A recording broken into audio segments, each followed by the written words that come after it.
I am Abhishek Dhasu from Narcotics Control Bureau. बड़े बड़े पैसे वाले तक इसमें फंस जाते हैं। बॉलीवुड स्टार्स, उनके बच्चे तक नहीं बच पाते हैं। आंटी आप क्या करोगे?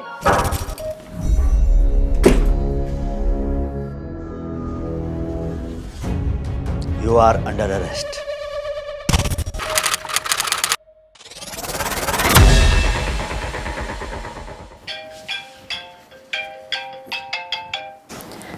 Welcome to the IVR service of Customs Services of India.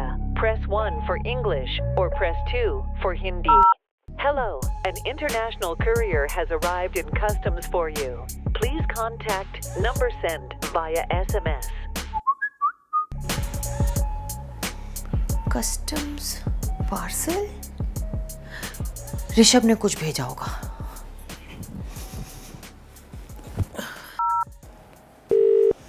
Hello. नमस्ते मैम, मैं मुकेश बोल रहा हूँ इंडियन कस्टम सर्विसेज से। क्या मेरी बात बीना सेठी जी से हो रही है? जी हाँ। मैम, आपका एक पार्सल हमारे पास रिसीव हुआ है, उसके लिए कुछ आपके डिटेल्स वेरीफाई करने हैं।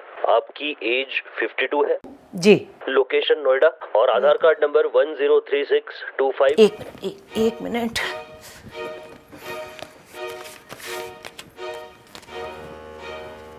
जी बोलिए।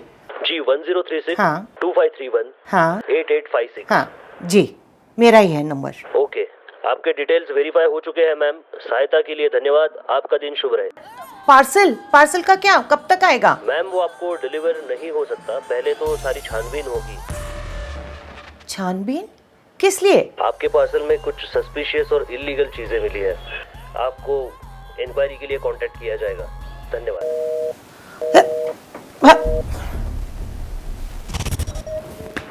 आई am Abhishek Dhasu from Narcotics Control bureau.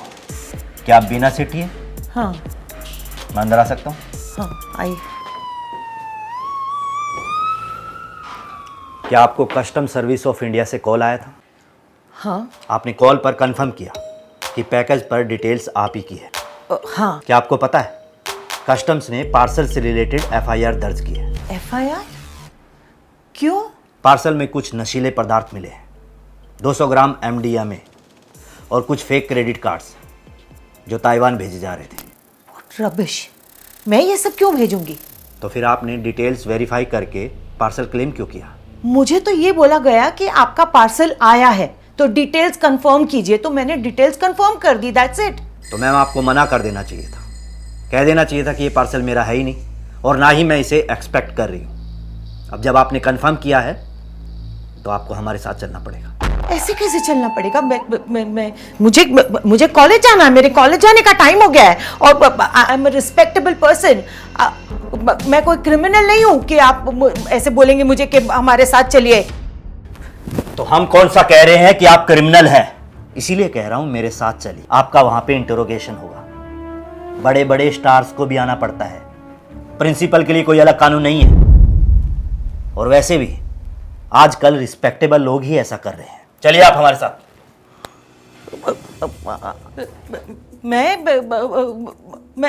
नहीं जा सकती ऐसे में, और मैंने कुछ किया ही नहीं है तो मैं क्यों कहीं पर भी जाऊं? हम यहीं बैठकर बात करते हैं ना, बाहर क्यों?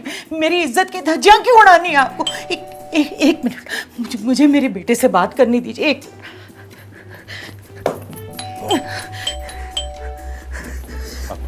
मैम आप बैठिए। मैं समझ सकता हूँ आपकी हालत। आप परेशान मत होइए, आप संभालिए अपने आप को। मैं देखता हूँ क्या हो सकता है। एक मिनट। आंटी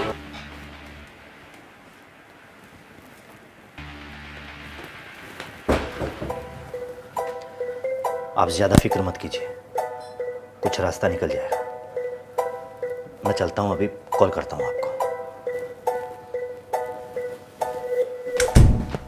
क्या आंटी सब ठीक तो है ना? और ये कौन था? अच्छा आंटी आप रिलैक्स करो, मैं पानी लेकर आती हूँ।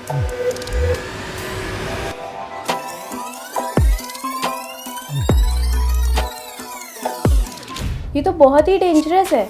बड़े बड़े पैसे वाले तक इसमें फंस जाते हैं। बॉलीवुड स्टार्स, उनके बच्चे तक नहीं बच पाते हैं। आंटी आप क्या करोगे?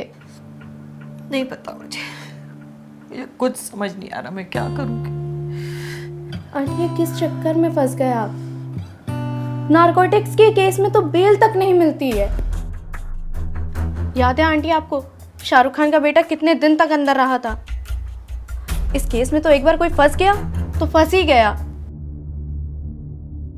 आंटी आप एक काम करो, आप ना ऋषभ भैया को कॉल करो, वो पक्का इसका कुछ ना कुछ सॉल्यूशन जरूर देंगे। नहीं,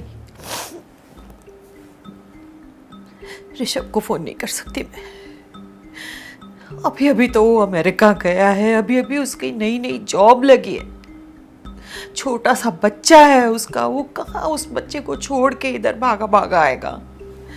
नहीं, ऋषभ को नहीं बताऊंगी मैं। आंटी हम ना एक काम करते हैं, हम ना पुलिस के पास जाते हैं। पुलिस में ही तो एफआईआर दर्ज हुई है, पुलिस के पास जाऊंगी तो और फंस जाऊंगी मैं बुरी तरह से। हेलो, हाँ मम्मा, हाँ मैं आ रही हूँ। हाँ आंटी मैं चलती हूँ, आप प्लीज़ अपना ध्यान रखना, कुछ भी हेल्प चाहिए हो तो मुझे बताइएगा। बेटा किसी को बताना मत इसके बारे में, अपनी मम्मी तक को मत बताना प्लीज। ठीक है आंटी, मैं किसी को नहीं बताऊंगी, आप अपना ध्यान रखिए।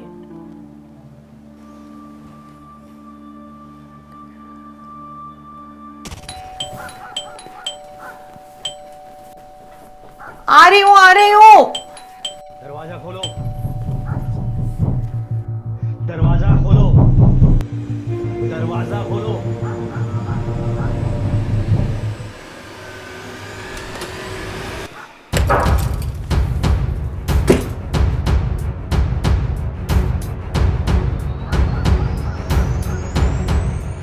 You are under arrest.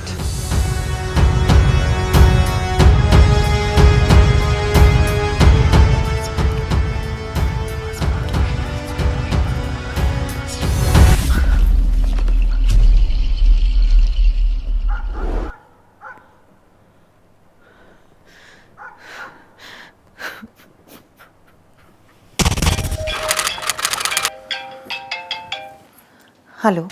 Hello ma'am, good morning. Good morning. Hope आप बेटर फील कर रही हैं। मैम आपकी हेल्प के लिए मैंने मेरी तरफ से रिक्वेस्ट की है ताकि आपको ऑफिस ना आना पड़े, लेकिन सर विदाउट इंटरोगेशन मानेंगे नहीं। ये इंटरोगेशन ऑनलाइन हो सकता है। मैं आपको वीडियो कॉल का लिंक भेजता हूँ, आप उस पर ज्वाइन कीजिए। ठीक है, मैं ज्वाइन करूँगी, लेकिन वो पूछेंगे क्या? मैम मैंने आपकी सारी कंडीशन ऑलरेडी सर को समझा दी है, आप बस उनको ये कहिए कि आप कोऑपरेट करने के लिए तैयार हैं। बाकी की सेटिंग आप मुझ पर छोड़ दीजिए। ठीक है, okay. Good morning. Good morning. Mohit sir, ये है मिसिस सेठी।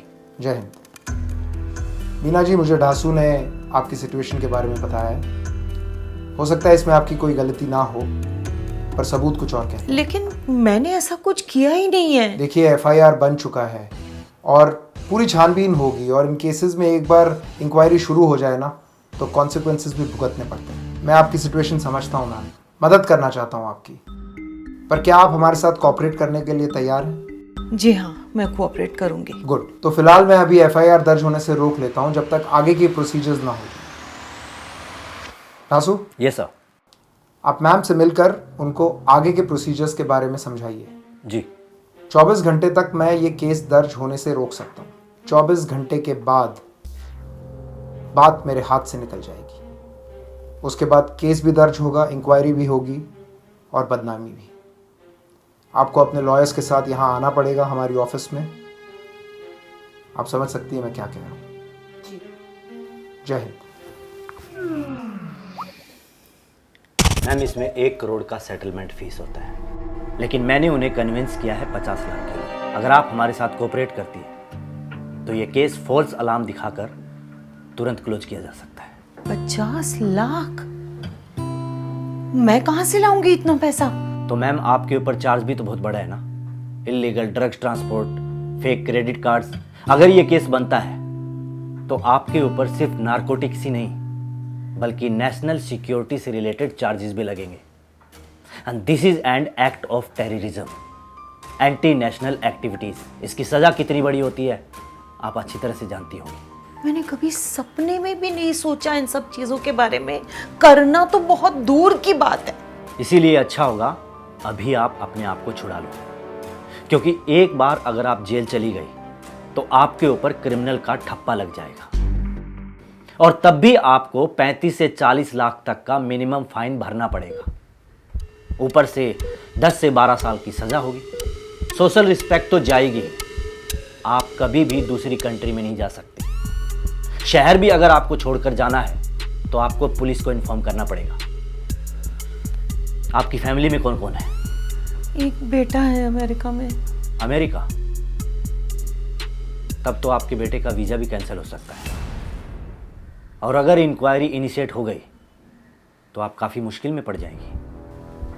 पर मैं इतनी जल्दी इतना बड़ा अमाउंट कहाँ से अरेंज करूंगी?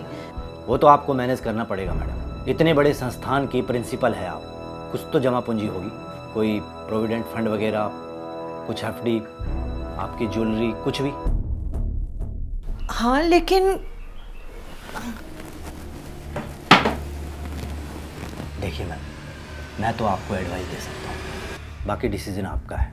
जैसा मोहित सर ने कहा, हमारे हाथ में सिर्फ 24 घंटे हैं, जिसमें से 4 घंटे निकल चुके हैं। इन 20 घंटों के बाद हम भी कुछ नहीं कर पाएंगे। उसके बाद 1 करोड़ देकर भी आप कुछ नहीं कर पाएंगी।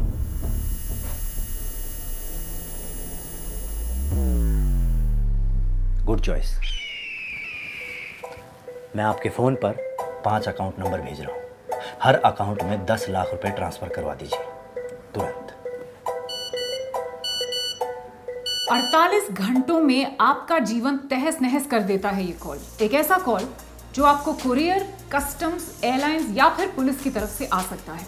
वैसे तो इसका निशाना कोई भी हो सकता है, पर ज्यादातर इसका शिकार बनते हैं अकेले रहने वाले सीनियर सिटीजन, जो पुलिस और कस्टम्स का नाम सुनते ही डर जाते हैं। हैरान करने वाली बात यह है कि आंकड़ों के अनुसार पढ़े लिखे जानकार लोग ही इस कुरियर स्कैम में सबसे ज्यादा फंसते हैं। इन स्कैमस्टर्स के 2 हथियार हैं, एक आपका डर और दूसरा टाइम की लटकती तलवार। स्कैमस्टर आपको सोचने का बिल्कुल वक्त नहीं देता और आपके डर का फायदा उठाकर आपसे लाखों रुपए लूट लेता है। इस तरह के माहौल में जहां आप अपने घर की 4 दीवारी में भी सुरक्षित नहीं हैं, जरूरत है कि आप अपनी जागरूकता बढ़ाएं और जरूरत है टू बी सेफ।